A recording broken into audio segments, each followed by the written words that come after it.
Good evening, fellow colleagues and distinguished guests. I am here tonight to present to you an action research proposal about using technology to help students with nonverbal forms of autism to communicate and learn in and out of the classroom.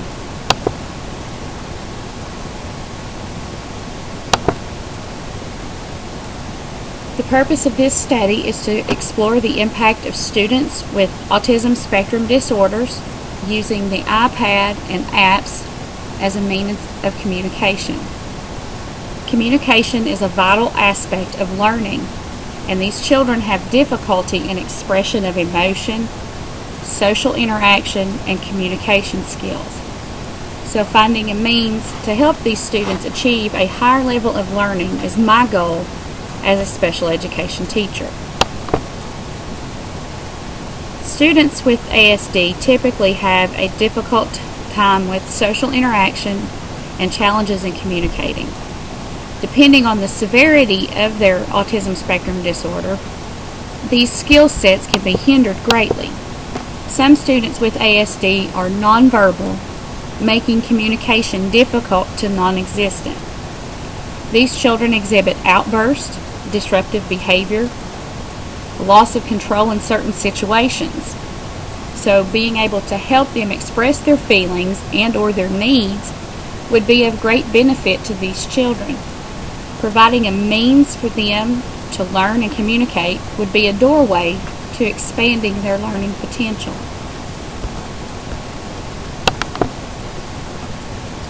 Just as a student with ASD is unique, so are the variables that can take place. This disorder is as individual as the student it affects. Variables could potentially be across the board because of the uniqueness of this disorder. There are 4 basic variables to be noted in this research. Student performance, which is individual improvements. Increased communication, better able to express ideas, give answers, request needs that need to be met, and so forth. Reduction of outbursts based on the new ability and the increased ability to be able to express their needs and desires. And expanding horizons with the ability to communicate. These students can now begin to show us what they know, and I think we will be greatly surprised by their outcome.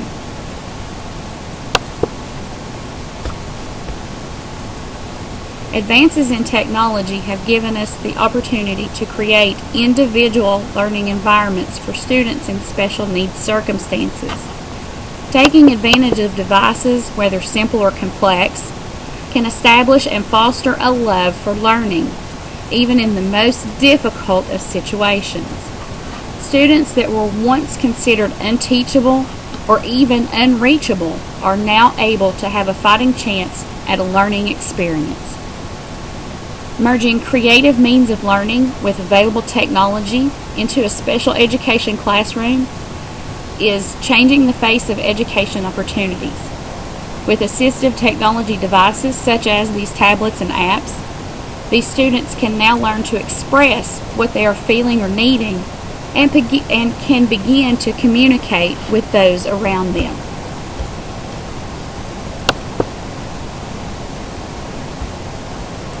Goals are an important part of a plan of action. They need to be SMART goals, and SMART stands for specific, measurable, attainable, realistic, and timely. Examples of these: specific answers the questions of who, what, when, where, why.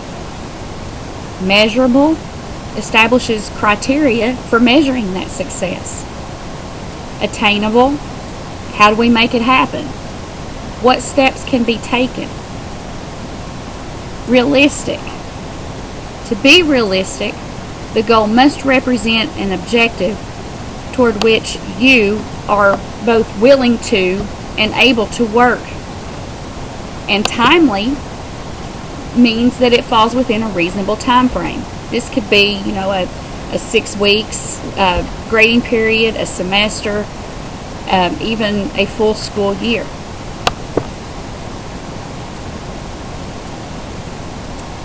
These are 3 basic questions that I would like to have answered over the course of this action research plan. Number 1, what apps are available to assist students with ASD with communicating? Number 2, does using the apps improve communication skills in students with ASD? And number 3, will newfound skills create learning environments? Because autism is a fairly new diagnosis, knowing what methods to use and what methods will be successful can vary greatly on individual students.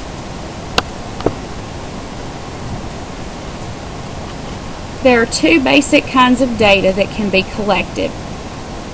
Qualitative consists of surveys, questionnaires, observations, and a variety of other methods, while quantitative is measured with tests, scales, report cards, and so forth.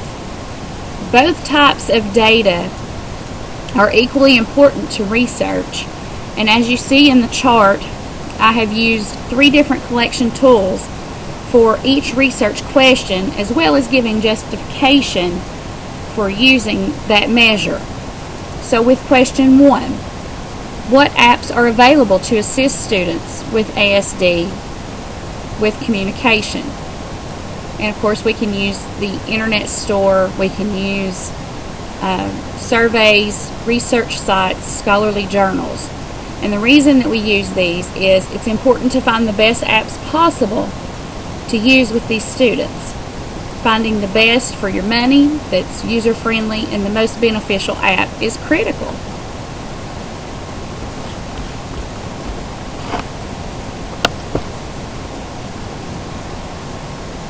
The locus of control is in a special education classroom can have multiple facets based on the needs of the individual student.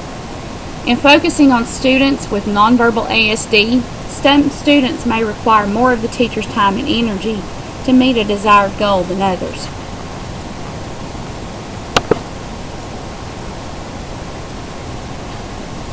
Ethical considerations and negotiations should be worked out prior to the research being undertaken. Having permissions and a plan of action in place prior to beginning alleviates any confusion or pending problems.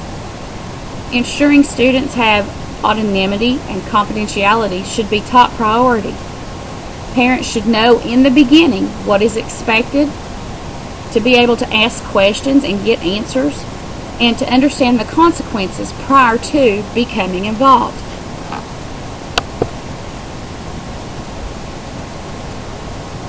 With this group of students, the progress may be measured differently than that of a traditional student. However, if the student is progressing and making positive steps toward learning and achieving, then the work is not in vain. We may not see marked progress in one grading period or even over the course of a school year, but small individual steps that let us know that the task at hand is worth the effort being put forward. If we can open up learning to this group of students, the world becomes limitless to them. So let us work together and tap into their potential. Thank you for viewing my presentation, and I hope you found it to be informative. Thank you.